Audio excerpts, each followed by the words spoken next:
Have you ever just stopped and looked around? At the plants, the animals, the soil, the air, and realized it's all connected? It's like this giant, intricate dance where every single partner has a vital role to play in keeping a really delicate balance. So today, let's dive right into this incredible web of life. The source I was looking at for this explainer had this amazing phrase for it, a bubble of life. And that's just a perfect way to picture it, right? All these different separate things coming together to create this one thriving, self-contained world. And of course, that bubble, as you've probably guessed, has a proper scientific name. Yep, it's called an ecosystem. Fun fact, the term was actually coined way back in 1935 by an ecologist named Arthur Tansley. It's basically the official name for that whole interaction. All the living stuff and all the non-living stuff, all working together in one place. So, the big question is, what's actually inside one of these bubbles? All right, let's break it down. If you really want to get what makes an ecosystem tick, you've got to look at its two fundamental building blocks. It's actually a really simple distinction, but man, it's powerful. It pretty much governs everything. Okay, so on one hand, you've got your biotic components. That's just a fancy word for everything that's alive.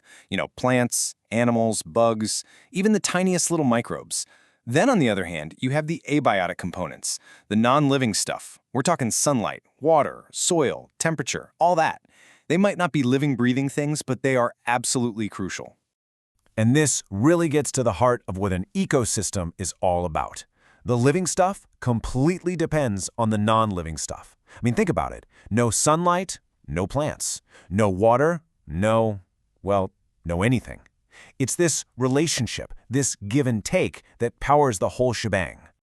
So this interaction is what drives the flow of energy. We all know it as the food chain, right? It all starts with the producers. These are your plants, basically, making their own food from the sun. Then you've got the consumers, which are the animals that get energy by, eating other things.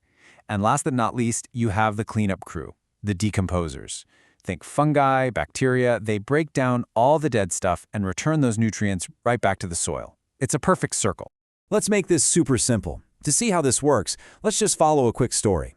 Okay, picture a bird. That's our consumer. And it spots this juicy, ripe fruit hanging on a tree. The tree, of course, is our producer. The bird's hungry, it needs energy, and that fruit looks perfect. So naturally, the bird eats the fruit. But here's where it gets cool. The story doesn't stop there. As that bird flies off, it eventually drops the seeds from the fruit somewhere else in the forest, far away from the original tree. And that is the magic of the system. See, the bird gets fed, which is what it needs, and in the process, it helps the forest grow by planting new trees. It's this perfect little loop where everybody wins. That right there, that's the balance of a healthy ecosystem in action. Okay, so now we get the basic idea of how these bubbles of life work. So let's go on a bit of a world tour, shall we? Because these things are not one size fits all. Our planet has this incredible, mind-boggling variety of ecosystems, and each one is completely unique. And the first thing you notice is, whoa, a full 75% of Earth's surface is covered by aquatic ecosystems. Water worlds, basically. They totally dominate our planet. The land-based or terrestrial ecosystems, they make up just the other 25%. So let's start with the biggest one of all, the marine ecosystem. We're talking about the vast open oceans, the deep seas, places that are home to more than 500,000 known species. And the one thing, the single biggest thing that decides who lives where is sunlight, just how far it can punch down into the water. So let's take a little dive, okay? The top 200 meters, that's the sunlight zone. It's buzzing with life, sharks, turtles, beautiful corals. But go a little deeper, into the twilight zone, and things start to get weird. You find octopuses, dragonfish, then you go deeper still, past 1,000 meters, and you hit the midnight zone. Total darkness. This is where you find the truly wild stuff, like the vampire squid and that crazy anglerfish with its own built-in headlight. It just goes to show, life finds a way, no matter what. All right, back up on dry land, we've got our terrestrial ecosystems. And here, the big defining factor is climate. You get these incredibly lush, diverse forests like the Amazon. Then you have the complete opposite, the freezing cold of the tundra. And of course, the huge, dry deserts like the Sahara. Every single one is its own unique bubble of life, totally shaped by the world around it. But for all their amazing beauty and resilience, these systems are, they're fragile. And we have to talk about the biggest thing throwing them off balance right now, and that's us. Our bubble of life is under a whole lot of pressure. And let's just start with a number that's pretty sobering. Over 44,000. According to the International Union for Conservation of Nature, that's how many species are currently on the verge of extinction. Think about that. 44,000 unique forms of life that could just disappear, gone forever. And every time one disappears, it tears a hole in that web of life we talked about. And a huge reason for that pressure is this. The amount of carbon dioxide in our atmosphere has just skyrocketed. To give you some perspective, back in 1950, it was about 300 parts per million.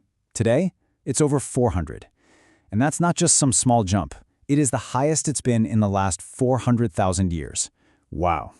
And if you zoom in on more recent data, things get even more specific. Look at the stat on air pollution. Between 2013 and 2021, you look at the total increase in global air pollution, and a shocking 59% of that increase came from India. It's just a stark reminder of how what happens in one part of the world can have this huge impact on the entire global system. And all this pressure leads to some very real and very connected consequences. Our demand for resources, it's fueling massive deforestation.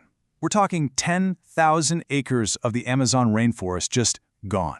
Every single day. That's insane. And then there's pollution, which has left 2 billion people without clean drinking water. And all that CO2 in the atmosphere is warming the planet, making sea levels rise, and threatening to literally put cities like Mumbai and Kolkata underwater. Okay, I know looking at all this can feel, well, pretty overwhelming. It's a lot.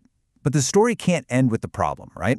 It has to keep going. It has to move to the solution. And this next part is about our shared responsibility to try and fix this bubble we all call home. And I think this quote really puts things into perspective. This damage, it didn't happen in a year or two, and fixing it won't either. As the source material says, this is not a 1 or 2 year journey. It's not some quick project. It has to become a real, permanent part of our lifestyle. And you know what? That's probably the most important thing to remember here. It is so easy to feel like what you do as one person is just a drop in the ocean, that it can't possibly make a difference. But that's exactly how ecosystems work. Every little piece, no matter how small, plays a part. Every single small effort adds up to help restore the balance. So I want to leave you with this one question. We've gone through how these incredible systems work, the amazing variety of life they hold, and the serious pressures they're facing. So, knowing everything we've talked about, the question really is for all of us. To help fix the balance of this ecosystem, what are you going to do?